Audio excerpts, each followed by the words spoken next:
શું ખરેખર ઉનાળો જતો રહ્યો ને ચોમાસું બેસી ગયું છે, આવી ગયું છે? અને આ પ્રક્રિયા છે હજુ 10 તારીખ સુધી યથાવત રહે, એટલે કે 10 તારીખ સુધી રાજ્યના અલગ અલગ વિસ્તારોમાં વરસાદો છે થવાના છે, જેથી કરીને 10 તારીખ સુધી રાજ્યમાં હવામાનમાં પલટો જોવા મળશે અને વરસાદો પડવાના છે. વાવાઝોડાના કોઈ એંધાણ એવું કઈ ખરું? લગભગ 70-80% વિસ્તારોમાં વરસાદ આપશે. એ પછી મધ્યપ્રદેશ બોર્ડરના વાવ જે આપણે દાહોદ ગોધરા હોય, છોટાઉદેપુર હોય, મહીસાગરના વિસ્તારો, એમાં પણ ઝાપટાઓ પડવાના. ત્યાં તીવ્રતા ઠીક છે ઓછી રહેશે, પણ ઝાપટાઓ ચોક્કસથી ત્યાં પણ જોવા મળશે. ઉત્તર ગુજરાતના ભાગો છે એમાં ગાજવીજ અને પવન સાથે 2 થી લઈને 4 ઇંચ સુધીના વરસાદો પડે તેવી પણ શક્યતાઓ છે. નમસ્કાર, આપ જોઈ રહ્યા છો ન્યૂઝ રૂમ અને આપની સાથે હું છું ભાવિક. વેધર એનાલિસિસ આપણે સવારે પણ જોયું હતું અને જે હવામાન નિષ્ણાતો છે તેની પાસેથી પણ સમજવાના પ્રયત્નો કર્યા હતા, પણ જે આઈએમડી જે મેપ આપે છે તેના પરથી પણ આપણે સમજવાના પ્રયત્ન કર્યા હતા કે આગામી 9 તારીખ સુધીમાં કયા પ્રકારનો ગુજરાતમાં માહોલ રહેવાનો છે. કારણ કે આજ સવારથી જ ગુજરાત રાજ્યની અંદર અનેક વિસ્તારમાં કરા સાથે વરસાદ પડ્યો છે, ક્યાંક વાતાવરણમાં ફેરફાર જોવા મળ્યો છે, ધીમી ધારે વરસાદ, વીજળીના કડાકા બડાકા સાથે વરસાદ, આ બધો જ વરસાદ પડ્યો છે. એનું કારણ શું હોઈ શકે? શું ચોમાસું આવી ગયું કે કેમ? ઉનાળો જતો રહે છે કે કેમ? એના વિશે વાત કરવી છે. મારી સાથે પરેશભાઈ ગોસ્વામી, હવામાન નિષ્ણાંત, જોડાય છે. પરેશભાઈ, સ્વાગત છે ન્યૂઝ રૂમ પર આપનું. પહેલા તો પરેશભાઈ, તમારી પાસેથી આજનો દર્શકોનો પહેલો સવાલ એ છે કે શું ખરેખર ઉનાળો જતો રહ્યો ને ચોમાસું બેસી ગયું છે, આવી ગયું છે?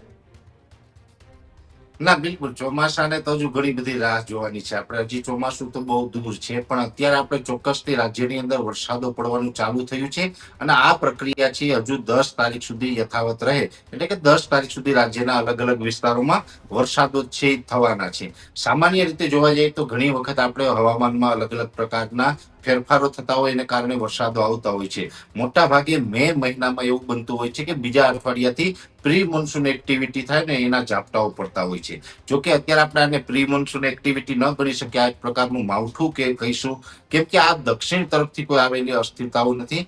આ જે અસ્થિરતા છે એનું મેઇન કારણ છે કે આમ તો જે ઉત્તર ભારતના પહાડો છે ત્યાંથી WD એટલે કે વેસ્ટર્ન ડિસ્ટર્બન્સ છે એ પસાર થવાનું ચાલુ છે. એ સાથે અરબ સાગરની અંદર એક મજબૂત એન્ટી સાયક્લોન છે, જેને કારણે હાઈ પ્રેશર છે એ અરબ સાગરની અંદર બનેલું છે અને એન્ટી સાયક્લોનોના પવનો હતા એ છેલ્લા ઘણા દિવસથી પાકિસ્તાન તરફ જઈ રહ્યા હતા. પાકિસ્તાનની અંદર દક્ષિણના પવનો ફૂંકાતા હતા અને એને કારણે પાકિસ્તાનના બલુચિસ્તાન અને જે એનું સિંધ પ્રાંત છે એના ઉપર એક સાયક્લોનિક સર્ક્યુલેશન બન્યું. આ સાયક્લોનિક સર્ક્યુલેશન બન્યું અને એ હવે ધીમે ધીમે આગળ વધી રહ્યું છે, એટલે એ પૂર્વ દક્ષિણ તરફ આગળ વધી રહ્યું છે અને વધારે ઝુકાવ છે એ દક્ષિણ તરફ છે.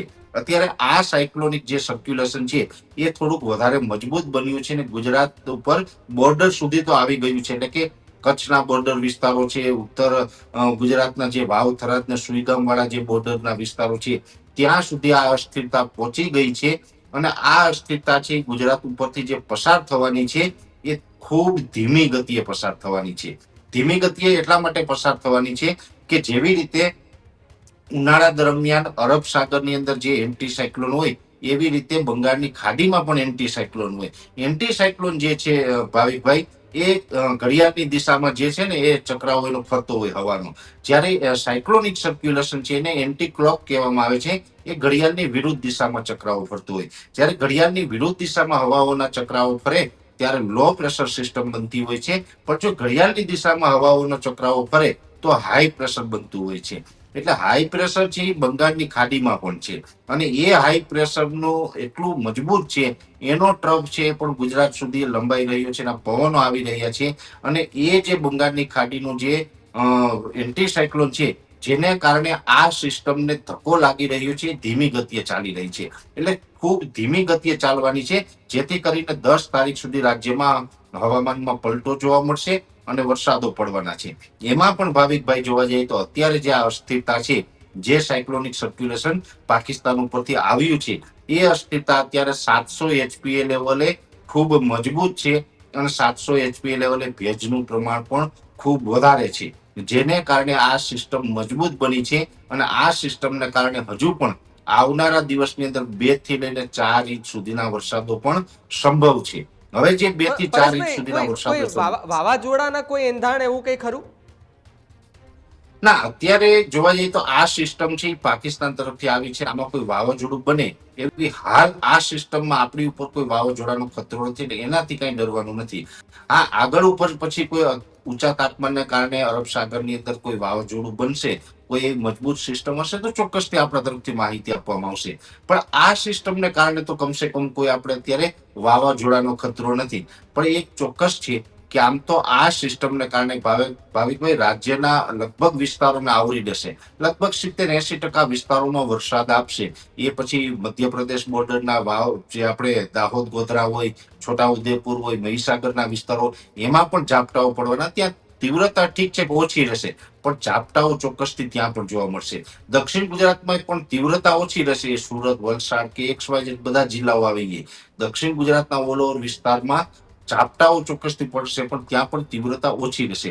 મધ્ય ગુજરાતમાં થોડીક તીવ્રતા વધારે હશે, જેમાં વિરમગામ, સાણંદ, અમદાવાદ, ગાંધીનગર, આણંદ, નડિયાદ જેવા વિસ્તારો હોય, વડોદરાના વિસ્તાર છે, એ સાથે કપડવંજ જેવા વિસ્તારો છે, એ વિસ્તારોમાં થોડીક દક્ષિણ ગુજરાત કરતા થોડીક તીવ્રતા વધારે અને ત્યાં પણ ઝાપટાઓ 10 તારીખ સુધી ચાલુ રહેવાના. પણ જે સૌથી વધારે તીવ્રતા સાથે વરસાદો પડવાના છે એ વિસ્તારોની વાત કરવા જાય તો ઉત્તર ગુજરાતનું ભાવથરા, બનાસકાંઠા, સાબરકાંઠા, પાટણ અને મહેસાણા, આ 5 જિલ્લાઓની અંદર અતિ તીવ્રતા સાથે વરસાદ પડવાના છે.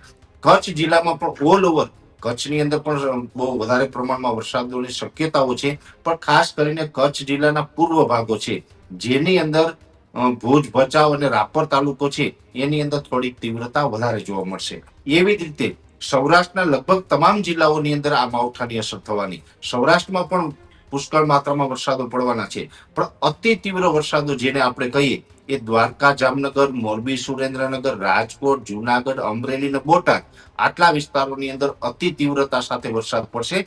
એટલે સૌરાષ્ટ્ર, પૂર્વ કચ્છના ભાગો અને ઉત્તર ગુજરાતના ભાગો છે, એમાં ગાજવીજ અને પવન સાથે 2 થી લઈને 4 ઇંચ સુધીના વરસાદો પડે તેવી પણ શક્યતાઓ છે. અને આ પરિસ્થિતિનો સામનો આપણે 10 તારીખ સુધી ભાવિકભાઈ કરવો પડે તેવું એક હાલ અમારું બેઝિક અનુમાન છે. પરેશભાઈ, આ વાતાવરણ છે તે બીમારીને કોઈ વધારી શકે એવું છે? આમાં કોઈ બીમારી વધી શકે એવું કંઈ ખરું?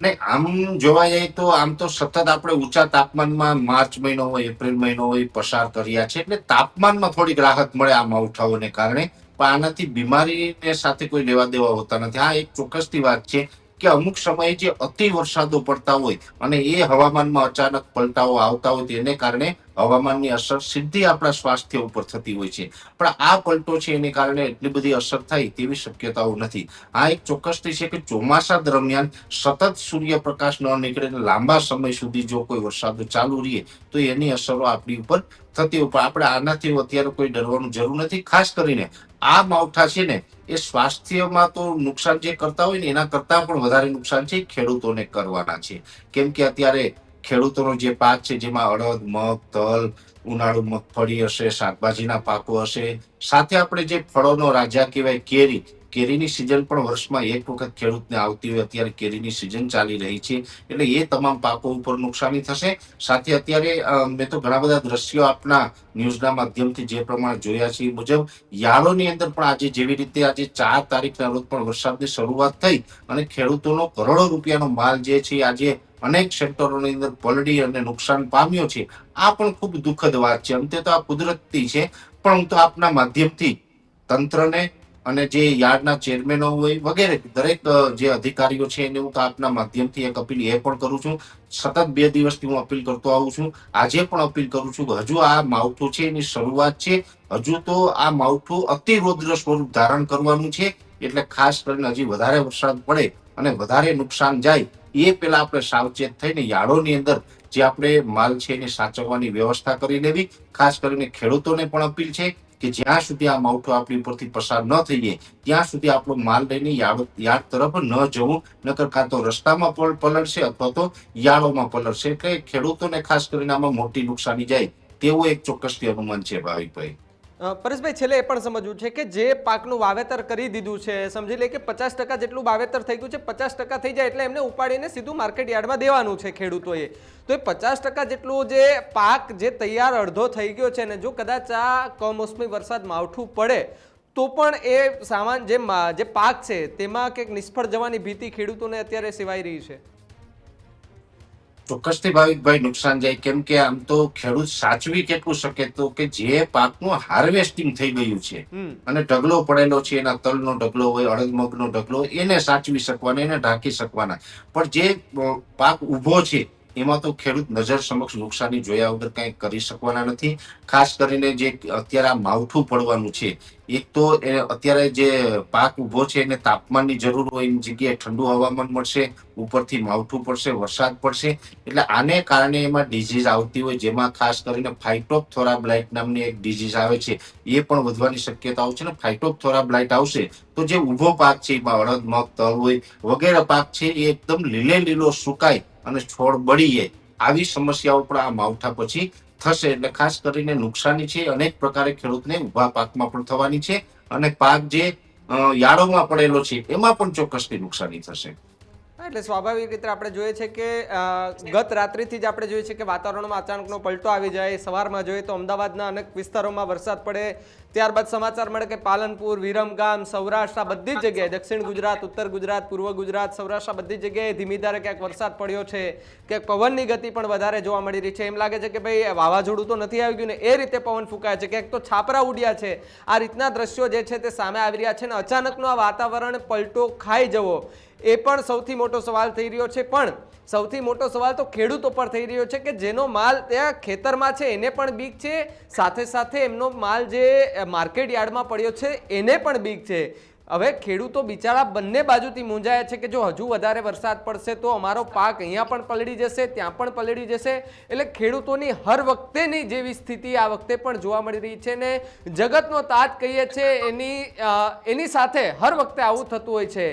ત્યારે જગતના તાતે પણ હવે વિચારવાની જરૂર છે, અને આગોતરું જે આયોજન છે, જે રીતે હવામાન નિષ્ણાંતો જે રીતે આગાહી કરતા હોય એનું આગોતરી કંઈ પણ કામગીરી કરી, તાલપત્રીને બધું સાથે રાખીને પોતાનો માલ છે એ કંઈક એવી જગ્યાએ સેફ રીતે રાખી દે જેથી કરીને નુકસાન થાય પણ એટલું નુકસાન ન થાય જેથી કરીને આપણે જે પાક વાવેતર કર્યો હોય એમાંથી 100% બગાડ થઈ જાય અને 100% નિષ્ફળ જાય. એમાંથી જો 50% પણ કદાચ બચી જાય તો એ આપણે માર્કેટ યાર્ડમાં વેચી શકીએ છીએ, અને માર્કેટ યાર્ડમાં પણ એવી કંઈક સુવિધા ઊભી કરવી પડે કે જેથી કરીને ખેડૂતોનો પાક જે ત્યાં લઈને આવે છે, વેચવા માટે આવે છે, એની હરાજી માટે લઈને આવે છે, ત્યાં વ્યવસ્થિત વ્યવસ્થા હોય તો જેથી કરીને ત્યાં એમનો સામાન સુરક્ષિત રહે, એ પાક ત્યાં વ્યવસ્થિત રહીને વ્યવસ્થિત એની હરાજી થાય. બસ એવી આશા રાખીએ છીએ કે બધી જગ્યાએ આવી આગોતરું આયોજન થઈ અને વ્યવસ્થિત રીતે બધી જ જગ્યાએ સિસ્ટમથી ચાલે તો ખેડૂતોને પણ નિરાશા ન ભોગવવી પડે, અને સાથે સાથે માર્કેટ યાર્ડમાં જતા એ ખેડૂતો છે એ પણ થોડા ખુશ રહે. અને જેથી કરીને, કારણ કે આવા માવઠાઓ છે એ ચાલુ રહેવાના છે, ને આ તો 10 તારીખ સુધી આવી સ્થિતિ રહેવાની છે, તો 10 તારીખ સુધીમાં ખેડૂતોએ પણ વિચારવાની જરૂર છે, ને માર્કેટ યાર્ડમાં જે ચેરમેન હોય કે એમના લોકો હોય એમને પણ વિચારવાની જરૂર છે કે ખેડૂતોની બહારે કઈ રીતે આવીને એમનો સામાન છે એ આપણીને જ આવવાનો છે, એટલા માટે થઈને એમને કઈ રીતે એમનો સામાન કઈ રીતે સેફ રાખવો એ આપણે જોવાનું રહ્યું. ખૂબ ખૂબ આભાર પરેશભાઈ અમારી સાથે જોડાવા બદલ, આખી આ માહિતી વિશે વાત કરવા બદલ. કારણ કે લોકોના ઘણા બધા મુદ્દાઓ હતા કે શું ખરેખર ચોમાસું આવી ગયું છે કે કેમ, એના વિશે જ વાત કરવી હતી મુખ્યત્વે. આભાર પરેશભાઈ.